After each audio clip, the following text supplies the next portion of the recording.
This is Platemark with me, Ann Shafer. I'm an independent curator who focuses on works on paper. That includes prints, drawings, photographs, and books. Platemark is a podcast about prints and the printmaking ecosystem. Prints meaning fine art prints, usually limited editions, although not always. We're talking about etchings, woodcuts, lithographs, screen prints, that sort of thing. I'm trying to support the print ecosystem by introducing listeners to people who occupy various roles in the ecosystem. That includes artists, of course, but also printers, print publishers, gallery people, museum curators, art historians, authors, you name it. We're going to share with you stories that include, and hopefully will make more understandable, some of the challenging technical parts and bits of printmaking. I'm hoping to open up this corner of the art world to you, where people are by necessity collaborative, welcoming, generous, and the nicest people in the art world. The print fairs you go to will blow other art fairs away with their welcoming attitude. People will talk to you and engage you and tell you how they made the thing that you're looking at and tell you about working with the artist who made that thing. I think it's the most charming spot in the art world, if you ask me. I like genuine. I want genuine artists, and I want genuine people helping artists to make genuine things. That's why I'm here, and why I'm sharing all these stories with you, helping you understand better why prints are special and worthy of attention. The other reason, of course, is that multiples are always more affordable because there's more than one. It's a terrific gateway into collecting art. You can collect things by really famous artists for 10x less than you would for a work in a different medium, like painting and sculpture. So that's what we're doing here. My guest today is Jenny Robinson, who is an artist and also a print shop owner. She just opened a new print shop in Sydney, Australia, the Jenny Robinson Print Studio. We talk about the move to Sydney from, they spent some time in Slovenia during the Trump years. We'll talk about that. And also we'll talk about her work, which is generally giant and generally has to do with structures, human structures, architecture, and them as a metaphor for the structures of our lives and how we maneuver through the world. Okay, housekeeping. I identify as a cis-het white woman, and I use the pronouns she, her. I record Platemark in Baltimore, Maryland, the land of the Piscataway Conoy people. Images that Jenny and I talk about will be over in the show notes at platemarkpodcast.com. Also over there, you can sign on to get onto our newsletter list. You'll get emails that will announce new episodes, but also sometimes some other things. You could also go over to Facebook and join our Platemark group. It's a nice group of folks. We chit-chat about all sorts of things, and we'd love to have you join us. All right, I think that's it. Let's get rolling.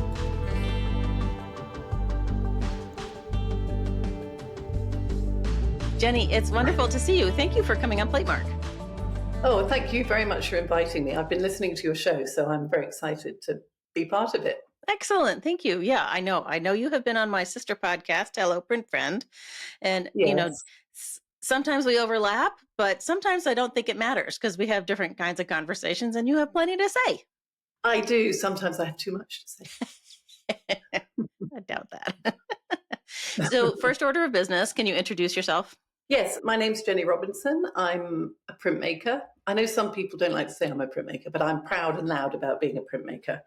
I lived in America for 20 years. Then we had a short time in Slovenia, a couple of years in Slovenia during the Trump years.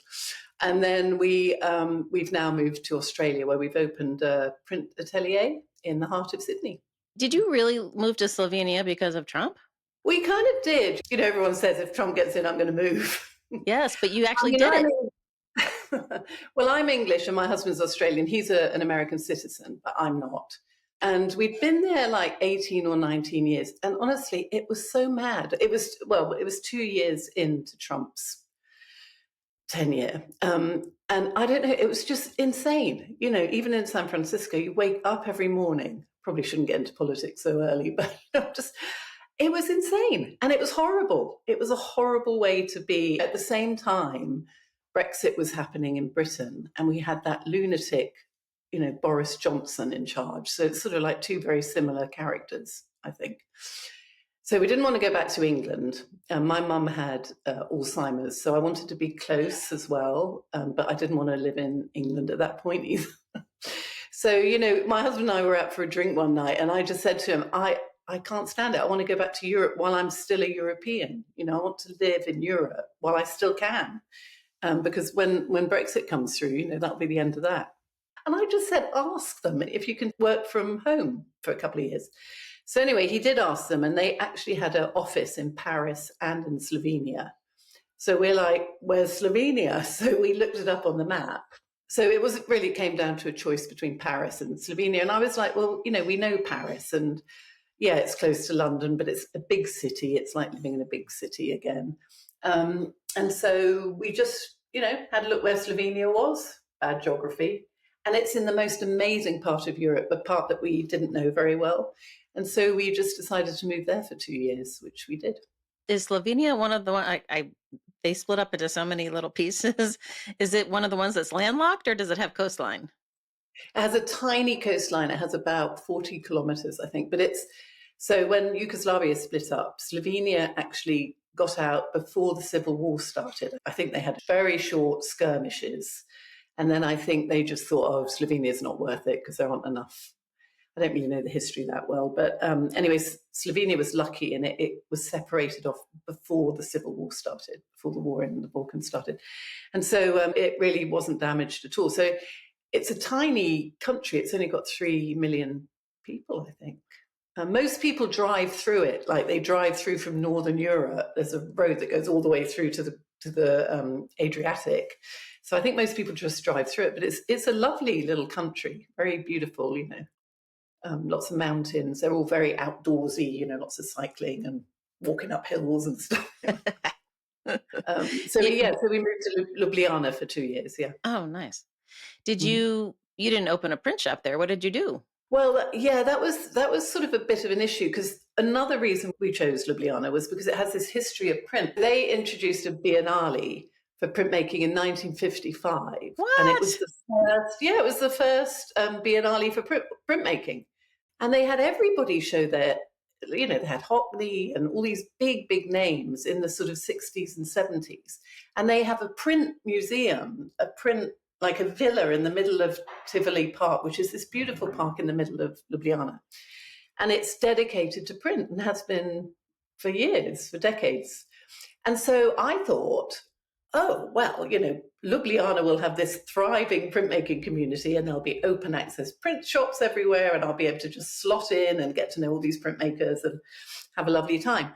It takes activeness to keep a print thing going, right? Like you can't just sort of assume somebody will you have to do it yourself. Yeah, and I mean, they still have it. They still have the thing. It was on when I was there. And I don't know, there were like 2 prints in it. And it was all... Yeah, there was one, I know, because I was really excited about it. I tried to volunteer, but they didn't want me. So it was a little bit like, what are you doing here? Stop trying to bustle in on our thing. But one of their exhibits was in a sort of a pop-up downtown. And it was basically a tray of sand with cigarettes in it. And I'm like, that's not a print. What is that? Yeah, so it was interesting. But... It sort of was hard to break in there because, I knew a couple of people who were mutual friends of the director of the print museum. And so I sort of marched off up there when I first got there to introduce myself, just to say, hello, are there could you tell me where the print shops are and all that stuff. So I introduced myself to her, and she was sort of like, so, like, what do you want? Kind of a little bit like that. I mean, I became friendly with her after that, but the first reaction was very much, what? Wow. And so I had a cup of coffee with her the next week, persevered. And I asked her, are there any open access print studios here that I could access so I can do some printmaking? And she was like, no, you won't find any. And I was like, well, there must be some, because of the history of printmaking. And she was like, no, they're all really run down and the presses are no good. But actually, it turned out there were 5 presses there. And there was one 10 feet behind us because the museum actually has a print studio. So I did actually end up working in there just after the lockdown. And it was great. It was run by this really lovely younger printmaker, and it was really nice to work in there. But it took me a long time to get my hands on a press. And so I just decided to go to art print residence in Barcelona, which was trying to hop on a plane and fly down there. Wait, you could get on a plane. People were allowed in and out, and well, this was before the pandemic. We got there at the end of 2018, and that's the other thing. Never move to a country in the middle of winter, because it is freezing over there. It's bloody freezing, and so you don't really get out, and you don't meet many people because you're huddled up inside because it's really cold. So we did that for 2 years. So we were there for a year before the pandemic, and then we were there for a year during the pandemic. Can you remember when you first knew you were an artist and when prints came into the picture? You know, I grew up in Borneo, and I went to boarding school in Devon in England. And so, and my parents weren't particularly interested in that kind of thing. My father was an engineer. My mother actually she lived in the East for a long time, so she took up Chinese painting and stuff like that when she lived in Singapore. But so she was interested, but we never sort of went to museums because there weren't really any in Borneo, you know, not the sort of background that most people have. And at boarding school, we didn't have much of that either. It was a Catholic boarding school, so there wasn't a lot of art education at that time. It wasn't until I went to art college that I started being sort of introduced to all of that. And I remember when I said I wanted to go to art college when I was at school, the nuns, we're not Catholics, by the way, it's just they sent us there because they left it a bit late. But the nun said to my mum, don't let Jenny go to an art college because it is a bed. They are beds of sin and vice. So I'm like, let me go. I'm going. Beds of sin and vice. It was a bit disappointing, actually. So it was when I went to art college, really, that I started. And then I did a foundation. So in England, you did a foundation course for a year, which meant that you did ceramics and you did, you know, painting, copper bashing, textiles, all that stuff, and printmaking. And when I did the printmaking course, that was it. I was completely in love with it. It was the one thing that I just wanted to do. And then I applied to do my degree in printmaking. What was it about printmaking that sucked you in so fast? I don't know. I actually don't know because, you know, I did ceramics, which I quite enjoyed. We built a raku kiln and stayed up all night feeding it and whatnot. It was fun. But I don't know. Maybe it's something to do with all the techniques and maybe the way you have to sit quietly and you have to think in layers and you have to rethink things. I also love the excitement of pulling a print because you're never quite sure what you've got, especially when you're learning. I still get that excitement when I pull a print, you know, or disappointment, depending on how it goes. I'm sure it's never disappointing, Jenny. It quite often is, actually. And, you know, sometimes when I'm printing on gampi, I did it the other day. I was printing on gampi, and I haven't printed for quite a long time on gampi. It's been a couple of years. And I made it too wet, so when I pulled it, half the paper stayed on the plate, and I was like, oh, that's not good. I've lost my mojo. And what I do on days like that is I just stop printing and I go and have a cup of tea, clear everything away, because it's never going to get better. So when you're printing with gampi, I always feel like people say it looks fragile, but it's not because it's super strong because the fibers are long. And plus, it must be super expensive.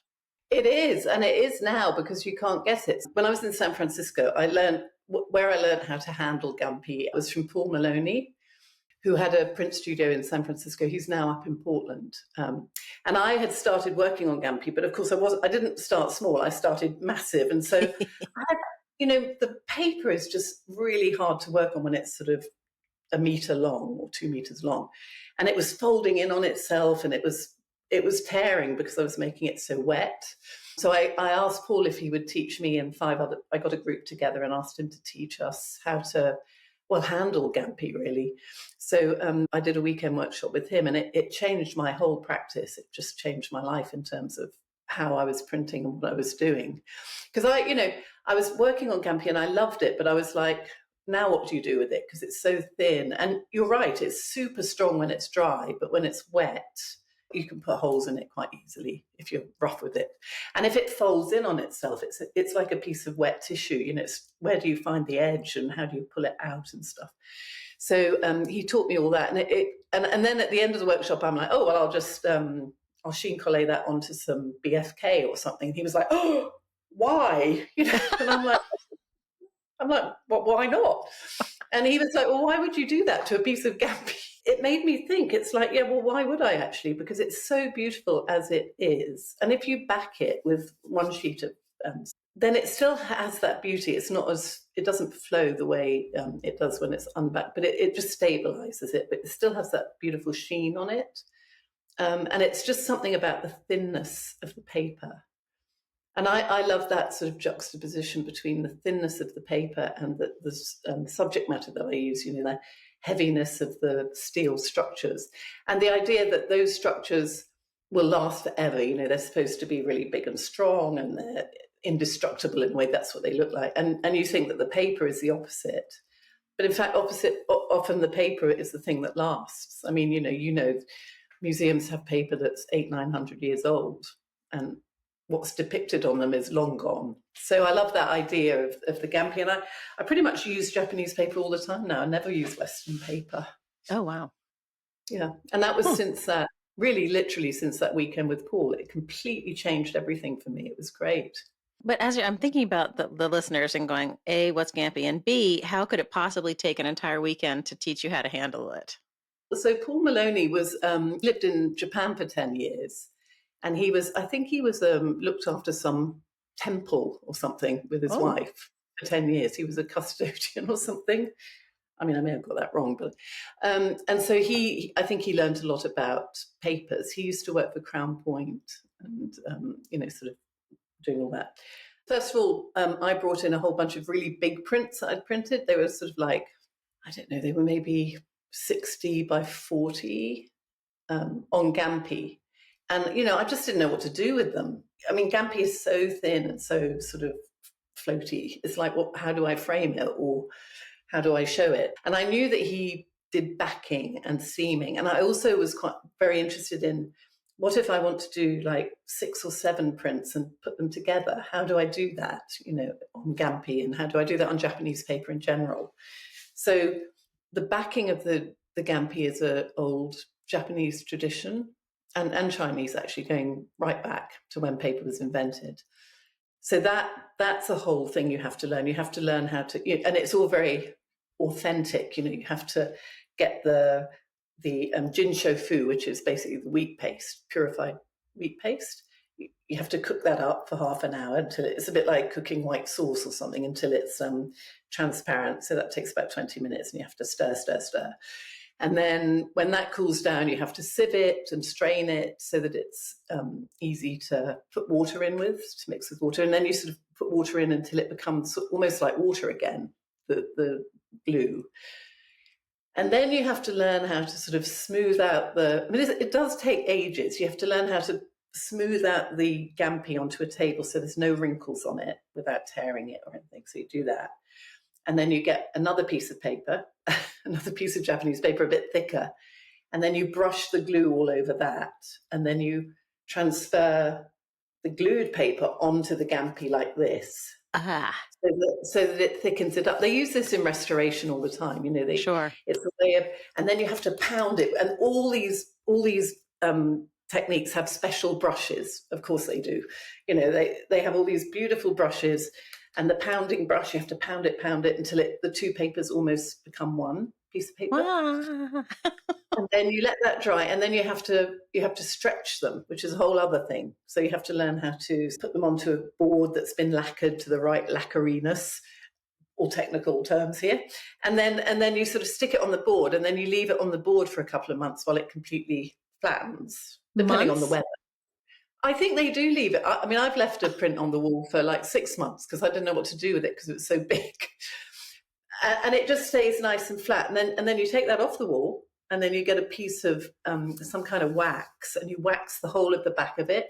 And then you get these prayer beads, and then you rub them all over the back of it. And I think that helps it stay flat. So even if it's been rolled, when it's unrolled, it stays quite flat. What? I know, it's a palaver. And that's only the beginning. And then, I mean, that's the beginning. And then you have to learn how to seam. Like if you've got several pieces, I've made pieces where I've got 8 pieces or 12 pieces that I want to put together to make a bigger piece.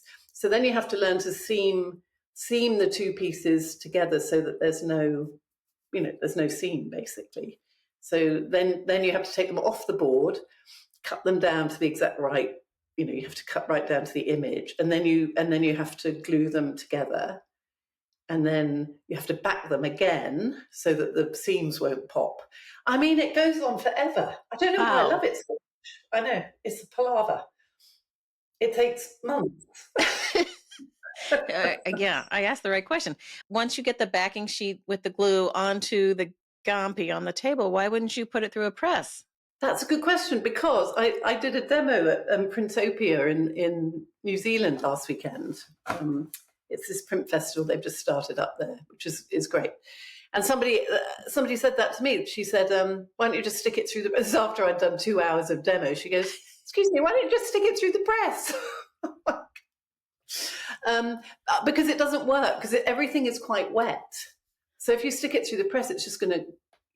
I don't think that would... I think that's what you do when you do chine collé onto Western paper, Right. Like they put the gampi on, then they cut the edge, and then they run it all through at the same time. But I think when you're backing paper, it's a whole different thing. I think you'd squidge all the glue out, and it would wrinkle too. I mean, it wrinkles really easily.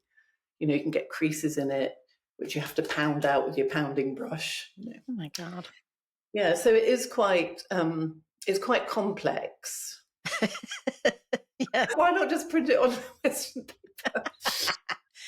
Maybe we should talk about your work, because the idea of scale has come up multiple times. And I think, obviously I'll put up some pictures on the show notes to help people understand exactly how big your work is.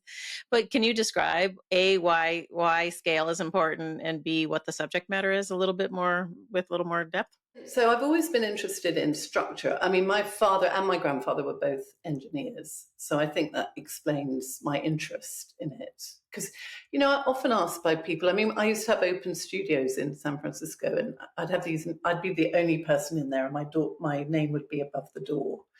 And I'd have some bloke would come in and he'd go, "Where's the artist?" And I'd be like, "Standing right here." And he goes, "This work looks like it's been done by a man." Oh, no.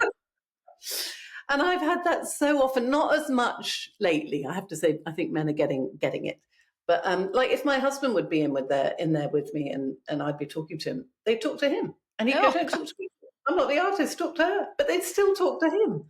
So it's quite interesting. I think there's a sort of a assumption that women don't do work like that. I don't know why, but that is changing. But 15 years ago, I got a lot of that. I've always drawn what's around me. So all my prints have come from my own personal experience of place, really. Places I've been, places I've visited. And I'm very interested in the idea of buildings look the same when they're going up and when they're coming down, all structures. I'm not so interested in the life in between those two things. And it's just this idea of what are the bones that hold up our societies and what hold up our built environment. What goes on underneath the skin of the places we live. So that's really what I'm interested in. I just did a series. It's 6 prints, and one layer is printed on gampi, white ink on gampi, and then the other I've got blues. The color of a blueprint is printed on mulberry paper, and I sort of float them over the top of each other, and I reveal some of them by pinning a bit of the gampi against the wall.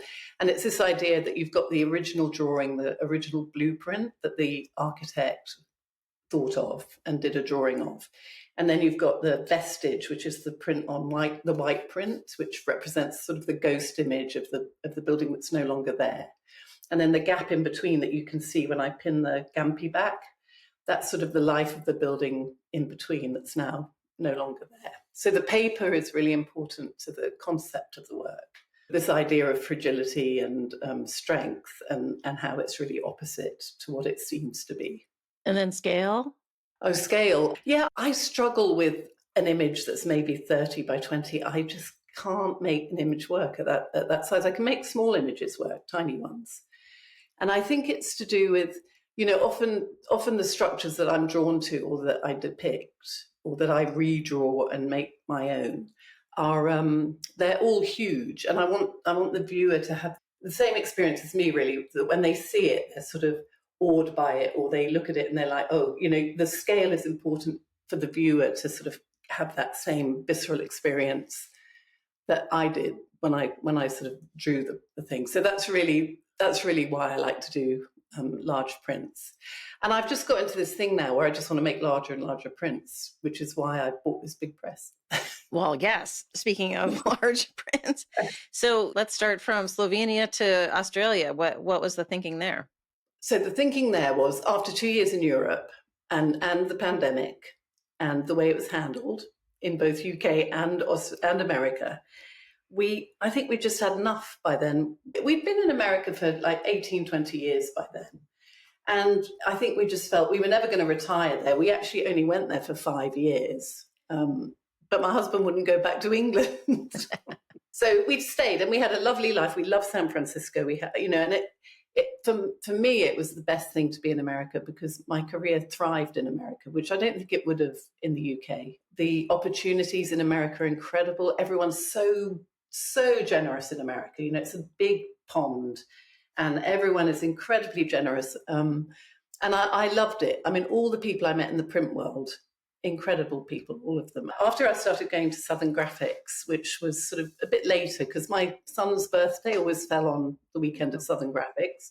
So I never went, and I really thought it was for universities and stuff, and I was an independent artist, so I never went. But when it came to San Francisco, I jumped in and then all these opportunities started coming my way. People invited me to be a visiting artist or run workshops. And my career kind of blossomed after that. It was amazing. And I got to travel all over America and it was incredible. Everyone was always so generous. They fly you out, they take you out for dinner, they put you up. It was incredible.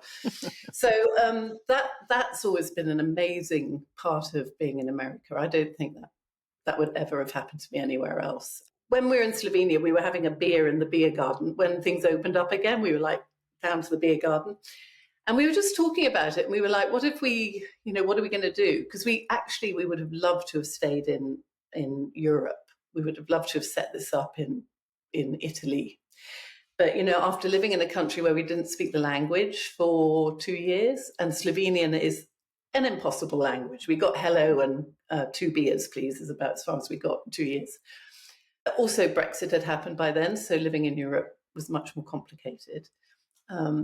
And I think we just thought, we did the pros and cons of living in Europe as opposed to living back in America or Australia.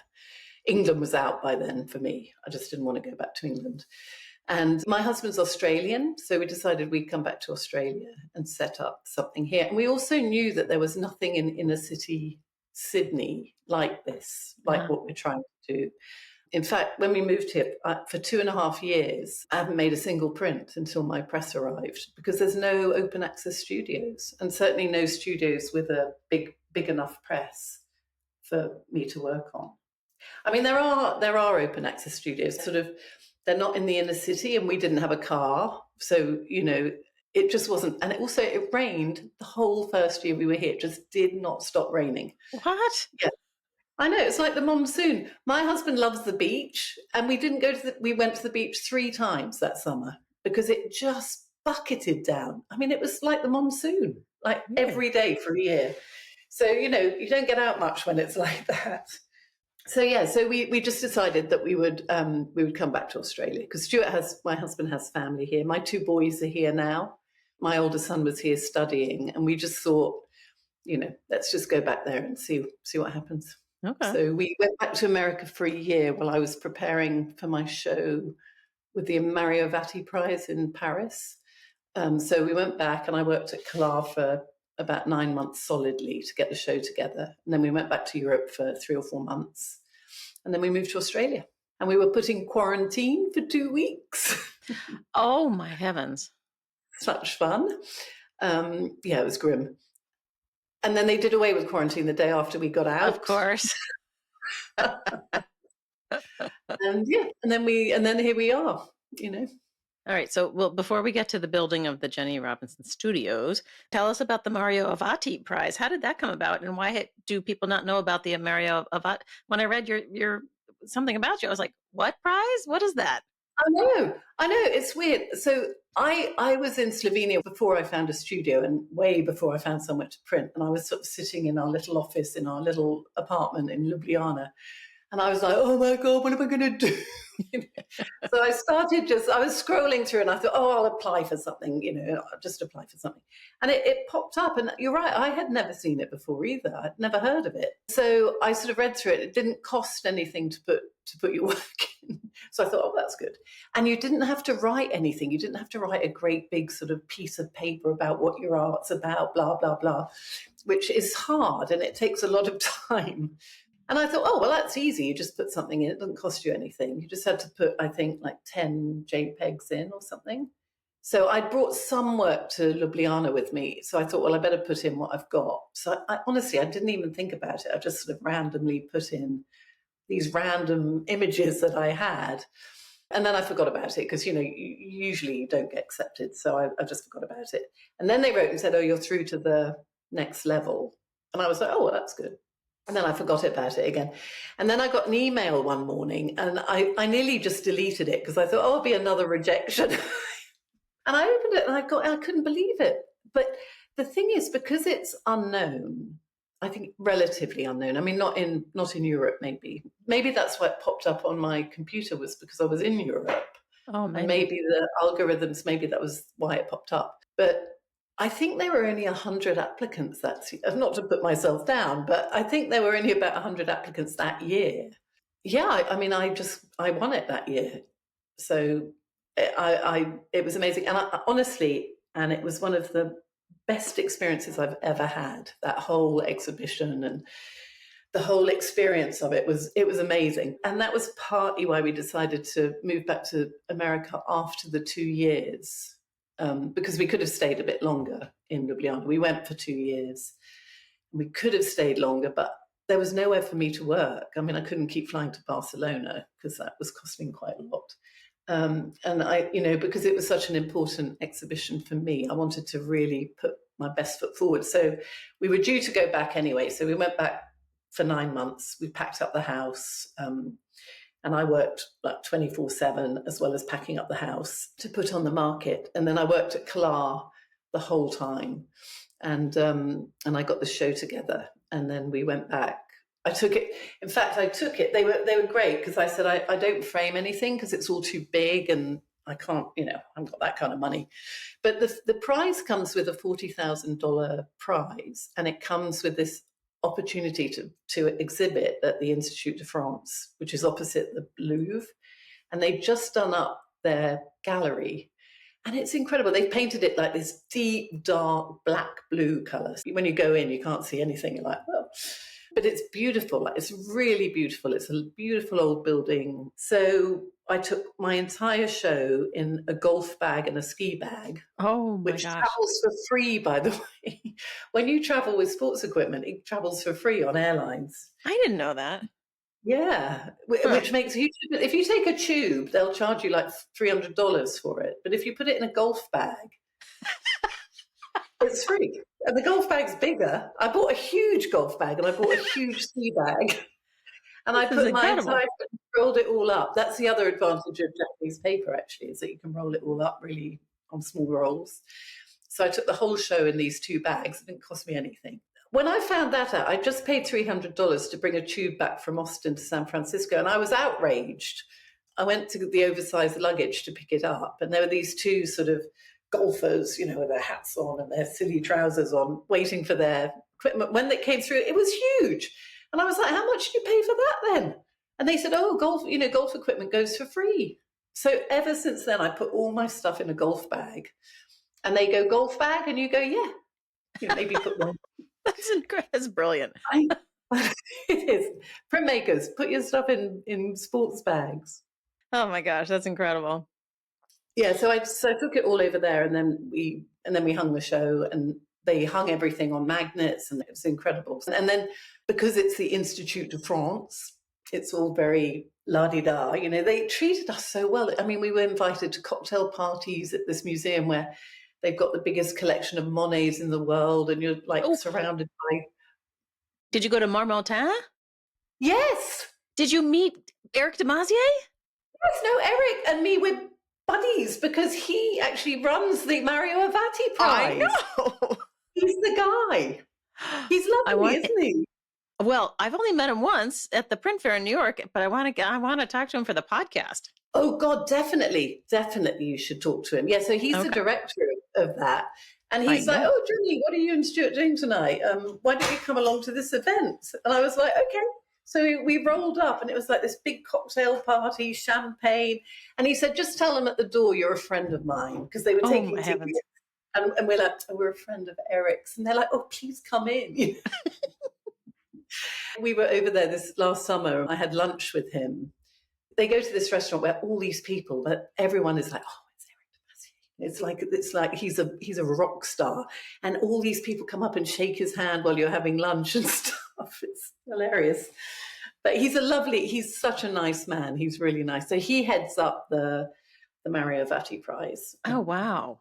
And I was over there because I was one of the jurors this year. They have about maybe 12 jurors. Oh, and they're all really high-flying people who run big galleries and collections and stuff like that. Yeah, so it was very interesting. Huh. So does the winner always come back and juror the next one? Yeah, I think that's the theory, but because of COVID, so I won it in 2019, but my show wasn't till 2021, which actually was perfect for me because it meant I could make work for the space. So I had a few installations and things that I normally wouldn't be able to do or show, because your own gallery doesn't really want you to do an installation because they can't sell it. So if you have a show in a gallery, they want you to do work, in my experience anyway. Well, that brings up a really good point, which is your interest in large-scale work, which is really immersive and basically installation, is at complete odds with selling to a domestic-sized seeking crowd. But you're shooting for the moon. Like, you want to be in institutions, I'm taking it, right? Yeah, well, I'd love to. Yes, please. No, I don't do it for that reason. I do it just because it's what I want to do. And at the moment, well, for that show, I could do it because I had the prize money, which in theory, I put that aside to pay for the press. I was selling some stuff and stuff. We were back in America and my husband has a job, thank God, so I didn't have to buy the veggies and whatnot. I'm very lucky I was able to just completely spend 9 months doing that and not having to worry about doing workshops or earning money or anything. Yeah, so that's when I started doing the really big installation stuff on Gampi and not worrying about what would happen to it afterwards. It was, for me, that was probably the best show I'll ever have. I mean, it was just an amazing experience. We were in Paris for 4 weeks and we were being taken around. I mean, it was lovely. And also, actually, the nicest thing about that was it was still COVID, right? So it was like, when was it? Summer of 21. And and at that time, you still couldn't go out to restaurants without your carte sanitaire. So it was just after the vaccines had come out. So the day after we arrived in Paris, and it was summer, they introduced the carte sanitaire, which meant that you could, as long as you could prove you'd had a vaccination, you could go and sit in a restaurant. you could sit by the Seine and have a coffee with other people, like right next to you. It was so weird. But it was so amazing because suddenly you were living like a normal life again. Because up until the day before we arrived, you weren't allowed to do that, and suddenly, as long as you had your carte sanitaire, you could lead a relatively normal life. So, we were in Europe for 3 months, and we were just, you had to be careful, obviously. And it was very nerve-wracking sitting next to someone you didn't know after all that, just in a like crowded restaurant. But it was amazing. We were so lucky with the timing. And the Academy, when I had my show, so I got there and I went and had a meeting with them, and I was like, I said, I am going to have an opening, aren't I? And they said, oh, no, we haven't done an opening since COVID began. And so we we don't think that's practical. And I was like, wait a minute. I said, I have worked so hard for this show. I've worked my butt off for this show. And I said, I want an opening. And I said, I've got all these people, I've got friends coming from America, and I've got a bunch of people coming from London. I can't. And they were like, oh, Jenny, And I said, who's after me then? Who has the show after me? And it was Annie Leibovitz. Oh. So I'm like, I bet you're going to give her a champagne reception, aren't you? And they were like, well, it's, a month away. And I said, well, if you're giving Annie Leibovitz a champagne reception, I want one. And they went, okay. Oh. So they did. They gave me a big opening, and it was lovely. They bought lots of champagne, and it was the first one that they'd had since COVID. So they invited lots of people, and it was great. It was really good. So we were there at a really good time, considering. It's so hard to think back on that transition period. Oh gosh, I've blocked the whole thing out already. Yeah. It was pretty bad, but it was good timing, I think. Yeah. Oh, oy. Congratulations on that. And is there a catalog? I didn't find one online, but I didn't dig really hard. I've got a bunch, and they had a few. They have some in the shop at the account. I'll send you one. Just give me your address. Yeah, no. Sometimes they have PDFs online that you can access. Yeah, no, I'll send you an actual one. All right. And did somebody write a nice essay about you? Who was that? Yeah, I got Ellen Heck to write it, actually. Oh, nice. Yeah, because she's a really good writer. She studied, did she study philosophy at Brown's or something? Anyway, she has a nice way with words. She's a smart one. She is. She's a smarty pants. I have her coming on to have an interview with me. Oh, lovely. She's lovely, Anne. She's a lovely person. So, that's great. That's good. All right. So have you named the new press? No. You see, this is what we did on Miranda's podcast. I heard. And it was, none of the names did it for me. Okay. I don't know why. Okay. I can't think of a name. Actually, it took us 3 months to name our cat. So, all right. Well, let's tell everybody, because I know what's going on, but tell everybody what's happening. So you got this giant press sent to Australia, to Sydney. Yes. So when we decided that we'd come to Australia, we thought we'll sell our house in San Francisco, we'll make lots of money, and then we'll come to Australia and we'll buy a great, big, beautiful warehouse where we'll live, and we'll have a huge studio. But the reality is that Sydney house prices are insane. Oh. They are, I don't know, it feels like they're the most expensive in the world. They're not. But so when we got here, and the exchange rate was really good too. We bought our house in San Francisco 20 years ago. So, we made a good amount on the house. And we couldn't find anything. We couldn't find a postage stamp with the money we had. But eventually, after a year of looking, we found this dilapidated warehouse where we are now. And it was a wreck. And it was pouring with rain again, that whole sort of period. I didn't realize it rained so much in Sydney. It's like the monsoon, honestly. We've just had 2 weeks of constant rain. Huh. Today it stopped, but it has been like the monsoon. I actually quite like it. But anyway, I digress. So we found this warehouse, and it was a complete mess, had holes in the ceiling, water pouring everywhere, full of old ovens and refrigerators and rats and cockroaches. And we just fell in love with it. We were like, this is it. We were just like, oh.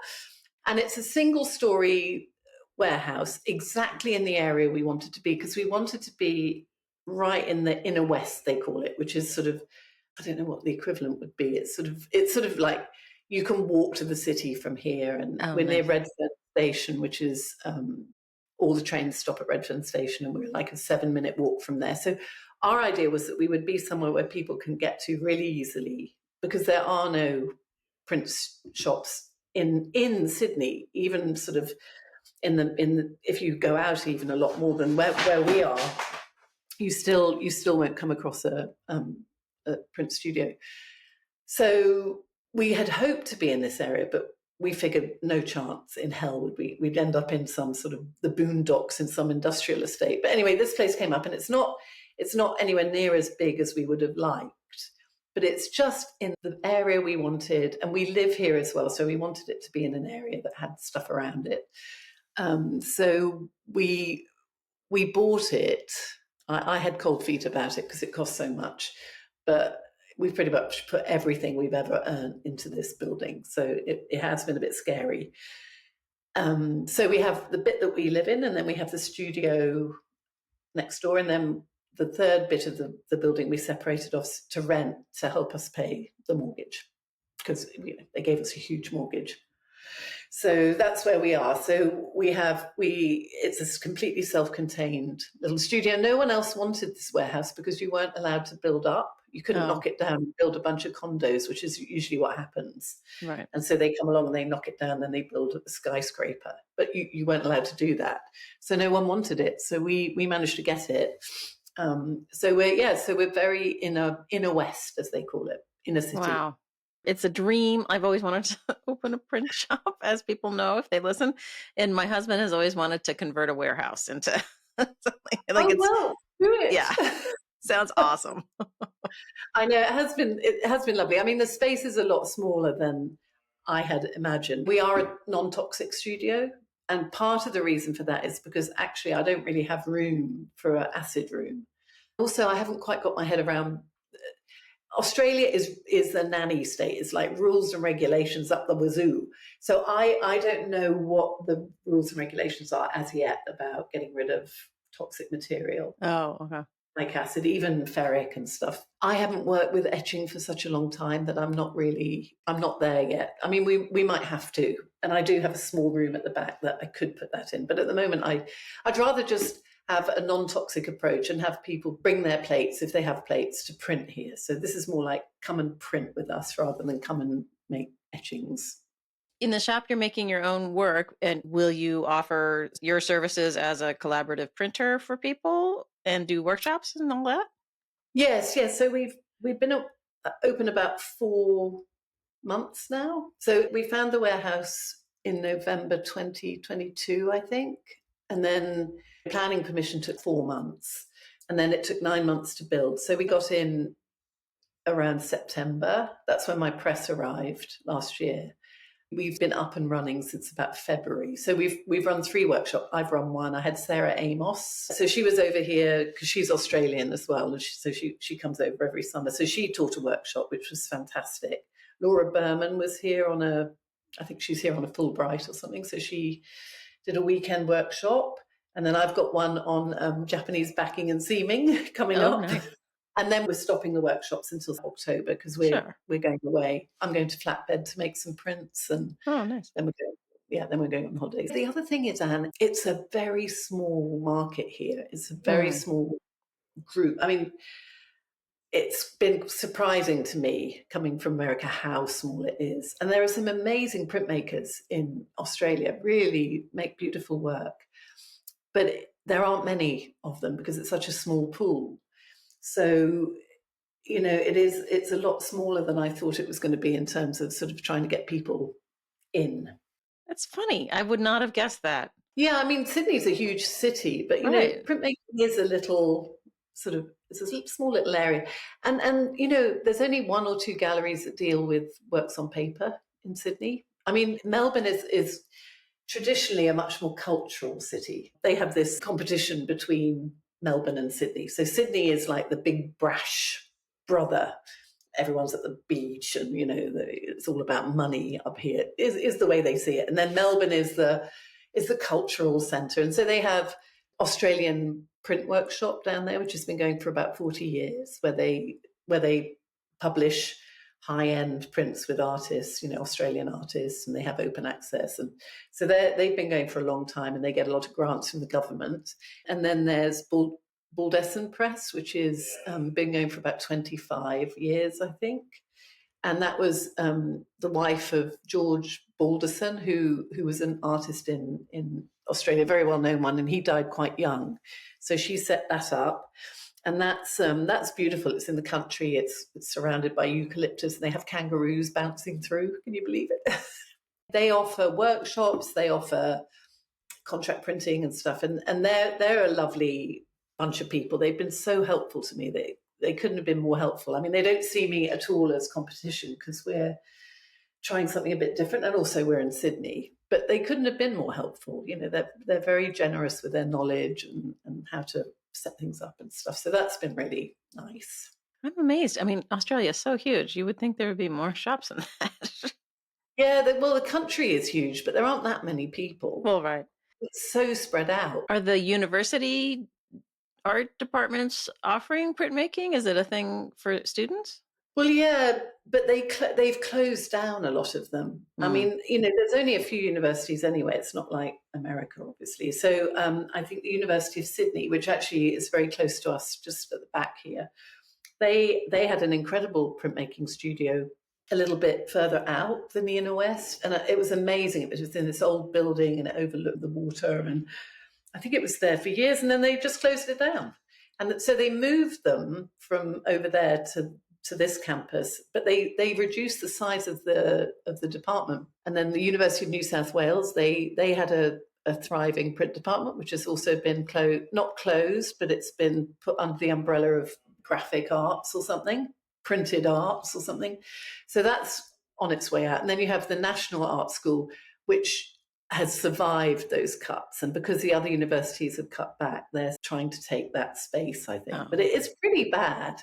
Wow. That printmaking has been pretty much sidelined. They've had a Conservative government for a long time, not now, but they had a government that just took money out of the arts, and, which those Conservative governments always do. First thing to go, the arts. First thing to go.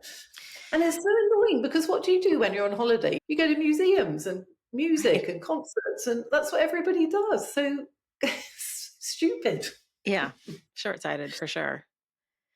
In your work, I was watching a video of you using a Dremel, I think, on maybe MDF, and I thought, oh my gosh, is she a relief printer? But then I'm seeing you're doing litho, you're doing etching. I'm like, oh my God, she does it all. Well, I do use a Dremel, but I use different substrates depending on what I'm trying the print to look like, and also what I can get my hands on. Because every time you move country, you have to start from scratch because they don't have the same, like Australia.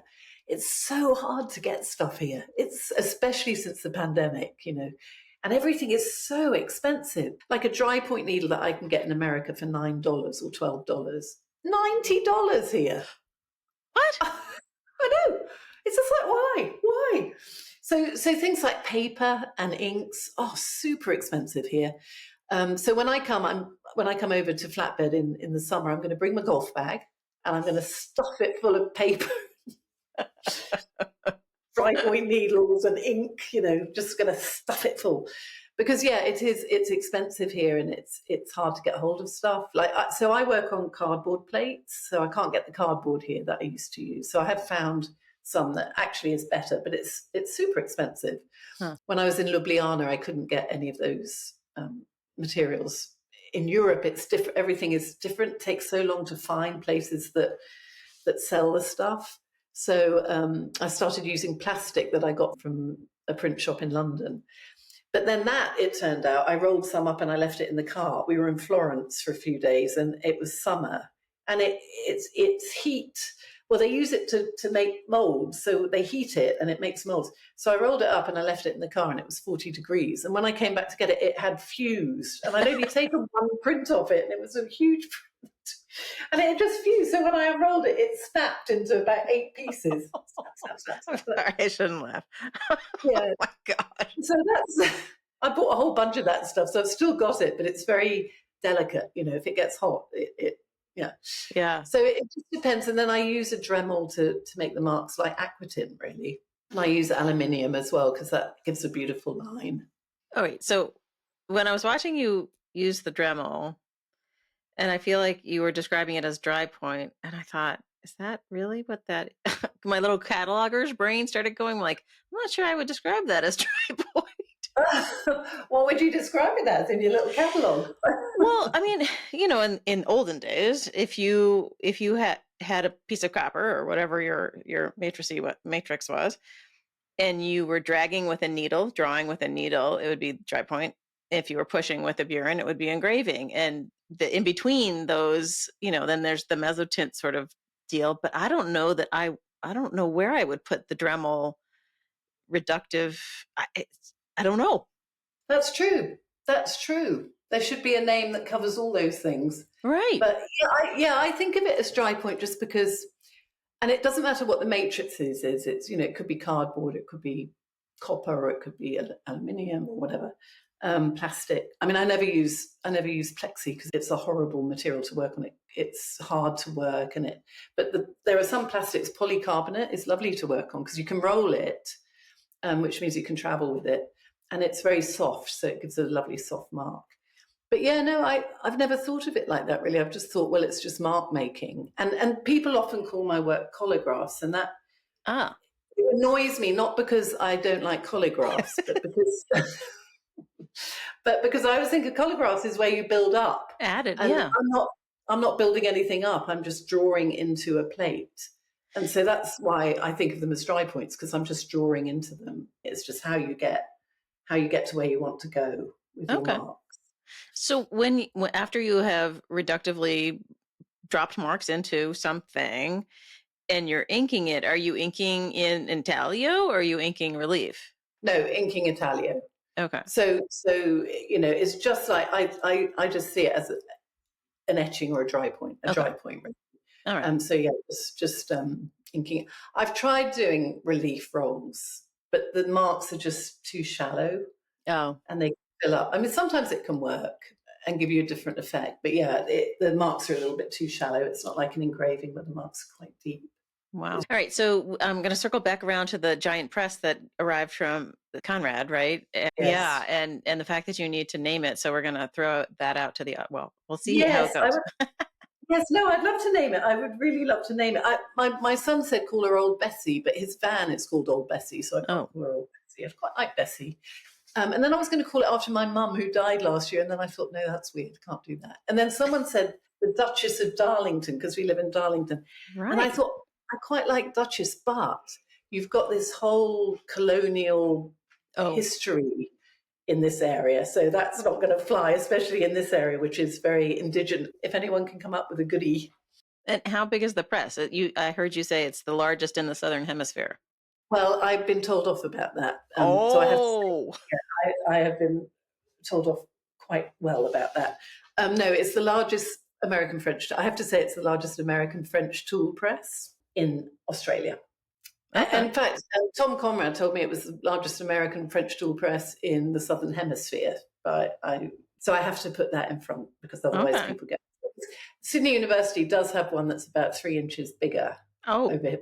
That's just behind me. So, and then there's one up in Queensland where they have a bigger one apparently. So, how big is the press bed?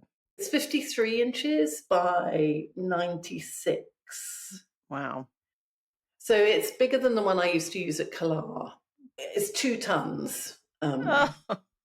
It's pretty big, but it's just a beautiful press. I have to say, it's just lovely to work on. So when we run workshops in the studio, our pull to get people in, we don't want to teach, this is how you do a lino, this is how you do an etching, this is how you do a dry point. That's already being done. It's being done in Melbourne really well. There's one place in North Sydney that does it, but it's hard to get to, which is why I've never been there because we didn't have a car for ages. And they teach all the sort of the basic as well as more advanced classes. But what we're trying to do is we're trying to make the big press like front and central. It's like the heart of our studio. And so when we run workshops, we want to work, we can only really fit 5 or 6 people in. So we want them to come and we want them to make huge prints. We want them to push, the boundaries of what they feel comfortable with, or just come and really continue doing big prints or something. And because there aren't many big presses, it's an opportunity for them to come and learn new techniques like working on cardboard or, collagraph like Sarah Amos teaches, but to do it on a big scale rather than to come and just, I'm going to work this big. And it's been really successful in that respect because people get very excited, and they're 5-day workshops, so they're quite intensive. And, I don't like people to take lunch. It's just like, you do not have time for lunch. Work. And when we ran Michael's, it was hot. It was it's February, so it was the middle of summer. And it was 100% humidity. It was boiling. And it was sort of like between 32 and 34, maybe a bit hotter. But with the humidity, it was insanely hot. And I'm just like, work. Yeah. whip out. But they, after 5 days, they came away with, oh my God, such beautiful prints that they'd done in 5 days. It was, they had two big 30 by 40 plates each. So they put two plates together. So they were making 60 by 40 prints.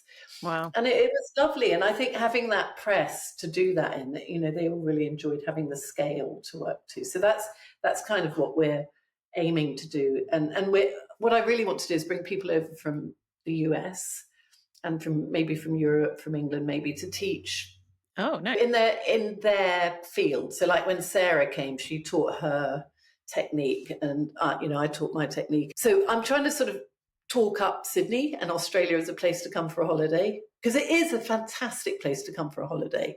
It's gorgeous. The beaches are incredible. The food's amazing.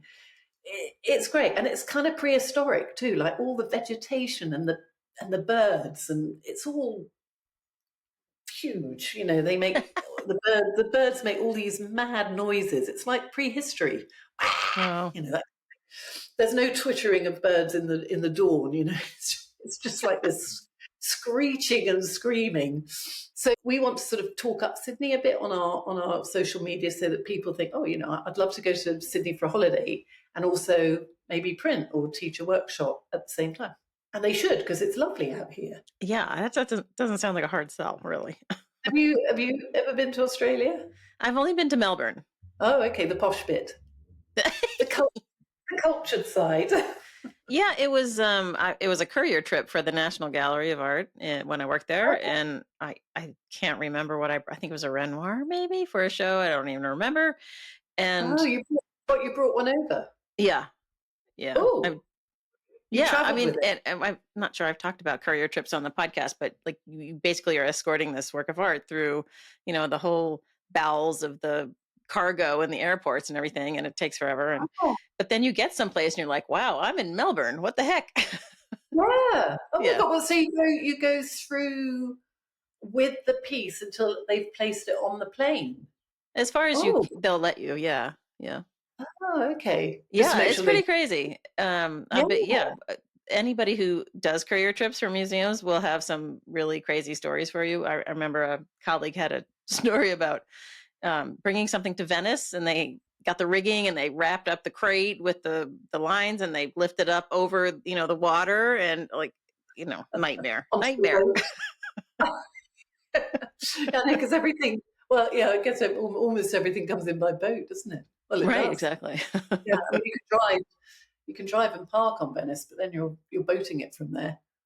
Yeah, I think the crazy story that I had was I delivered a Picasso to the Picasso Museum in the Gothic quarter of Barcelona, the streets of which are, as you know, about 6 feet wide. And so the museum is in an old palazzo, and there's no loading dock. And so you have to unload on the street, which is also another no-no.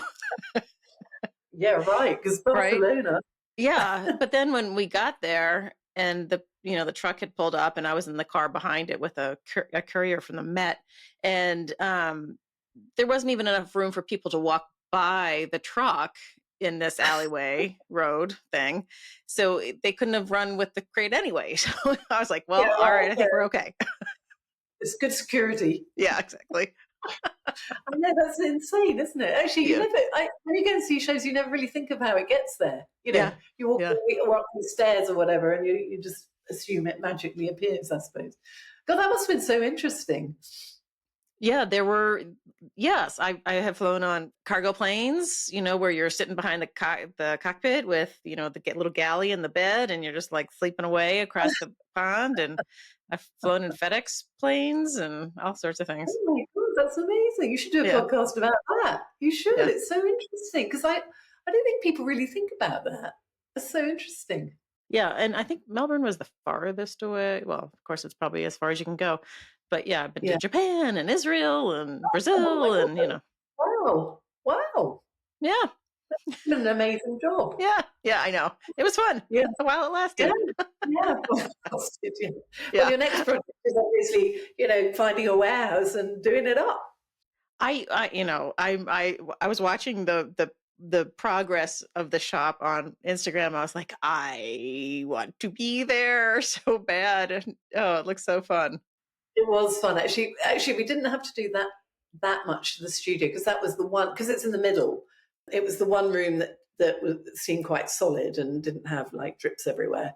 So the warehouse that we're renting had the most work, and our property. But yeah, no, it was fun, and I ended up sort of pretty much project managing it. The builders were great. We were renting in Redfern; it wasn't far, so I'd get on my bike every morning, and I became besties with our site manager. So I'd bring him a cup of tea and whatnot. Gave me all the gossip. So when anything was a bit like not quite right, he'd text me. And he'd go, I think you might want to come down. I'd cycle down. I could see all the builders. Oh, my God, here she comes again. Like a bad penny. And I'd go, what's this? Why have you done that? What's this? Why have you done that? So I ended up being here every single day, just checking that because they didn't do any drawings. We had no blueprints. I mean, I designed it, but they were supposed to give us blueprints off my design. And we never got them. And we were like, where are the blueprints? Oh, they're coming. We're just changing them. Where are the blueprints? Oh, they're coming. And we never got them. So consequently, everybody was working off a different set of plans. Like, oh no. The electricians and the plumbers and, they all just had their own thing going. So I'm like, what are you doing? What are you doing? What are you doing? But, I really enjoyed it. And it gave me somewhere to put my creative energy while I wasn't working, because I really haven't done anything for 2 years. So, and it dealt with my bossy side. So I actually really had quite a lot of fun. I bet. When the press arrived, did Tom Conrad come in and put it back together for you? No, it came in one piece. What? Yeah. So it took quite a bit longer than I'd hoped, but it was fine because we wouldn't have had anywhere to put it anyway, because it came just as they were finishing off the studio. Funnily enough, it came on the same ship that brought our belongings a year previously from San Francisco. But it took a while. It was sitting off LA for like 2 months or something. I was where's my... But in fact, it came at exactly the right time. We were doing Sydney Contemporary, the art fair here, which is just up the road. And we did it just to get the word out about the studios. There are a lot of people here, printmakers, who are very excited that we have this now, and that there's a big press here and there's an open access studio and somewhere to come. So they've been amazing. I also don't think I have ever, I knew this intellectually, but I don't think I've ever really thought about how rich the printmaking network and resources in the United States really is when compared to other places. Like it's kind of astonishing. It really is. And I miss it a lot because, first of all, printmakers are the best people. They're super generous. Yeah. And if you ask a painter, how'd you get that? Oh, I'm not going to tell you that. It took me 20 years. Whereas a printmaker is just like, you'll be there like 3 hours later. It's like, oh my God, I wish I'd never asked. But they're so generous. They'll tell you everything, like everything. And I'm sure they're like that everywhere, but it's much smaller pockets of people. And I think the smaller the pond or the pocket, the more careful people are about how they spread the word.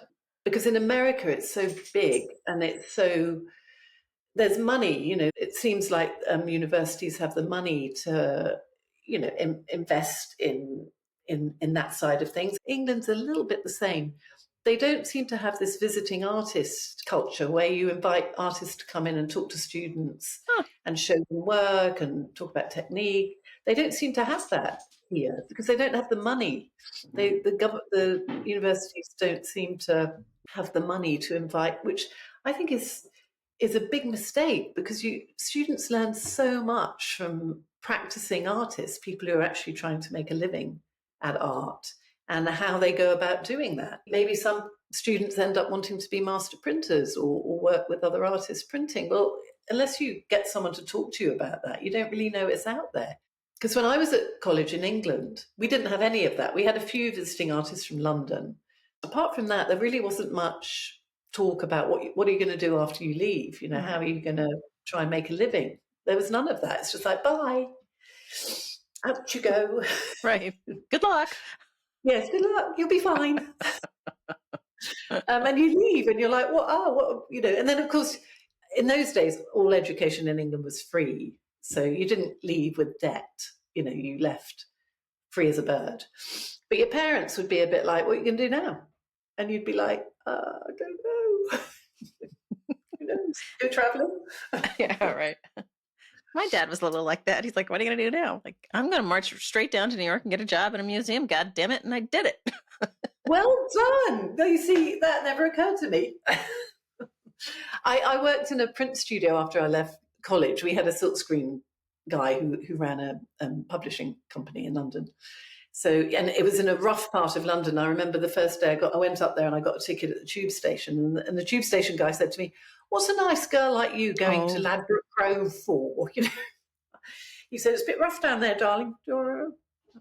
So yeah, I worked there for a while. I probably knocked 5 years off my life too, because there was no ventilation. It was all oil based. It was all really toxic cleanup, and there was no health and safety at all. And you'd come out of cleaning screens like sort of reeling. Yeah, pretty bad. Yeah. My school had a guy who was teaching printmaking, but he was really kind of a curmudgeon, so I never ventured in at all. I took a drawing class from him. I'm like, oh no. But I didn't know that this whole working in a print shop, doing any of this, I had no idea until so much later. Like I sometimes think maybe I would have done that instead. I mean, not that I'm an artist, but the collaborative print thing. How did you end up being the collector for prints then? Did you learn as you went about what's involved in prints? Yeah, basically, when I was a youngster and in college, I was shooting at American painting, 20th century American painting. And my first job happened to be in a print room at the National Gallery. And I was like, well, watercolors are painting, sort of. Maybe I could do this. And then finally I was like, oh, prints are the thing. Right. Fell in love with them. Yeah, I did. I don't know that I would have jumped into prints in quite the same way without a couple of, teacher friends who were like, this is the coolest thing ever. You should come along with me on this journey. My friend True, who does the history of prints part of our podcast. And, I don't think if it wasn't for him, I don't think I would have become the print person that I am, honestly. Oh, right. Like everything I know, I learned from him. Oh, right. But was he working at the museum as well then? No, he was teaching at the art school down the street. And he was bringing his classes in, and I was hosting them. Ah, I see. And you were showing the bits. Yeah. I remember we used to do that at college. We'd go to the British Museum and see all the Rembrandts and stuff. Yeah. Well, that's amazing. Very cool. And it's so interesting how people come to it, isn't it? And the roots. Yeah, I know. It is weird. So you're coming to Flatbed this summer? Yes, I'm really excited. It's funny, actually. I think it was 2 weeks after we arrived in Australia, I got an email from Catherine saying, Jenny, I've been meaning to ask you to come. I'm like, I'm in Australia now, because we were in San Francisco before, so obviously that would have been a bit easier.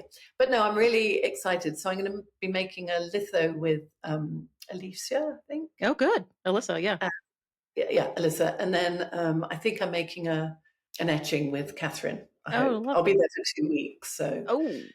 So that would be really exciting, because I did litho at college, but we had a curmudgeon. He was he was sleeping with some of the students too, which I was very, should not be doing that. Even back in the day, I was very sort of judgy about that. And he just wasn't very nice. He was just not very nice to the people he wasn't sleeping with. I can say that because he's dead now and I'm not going to name names. But yeah, it was like, not good.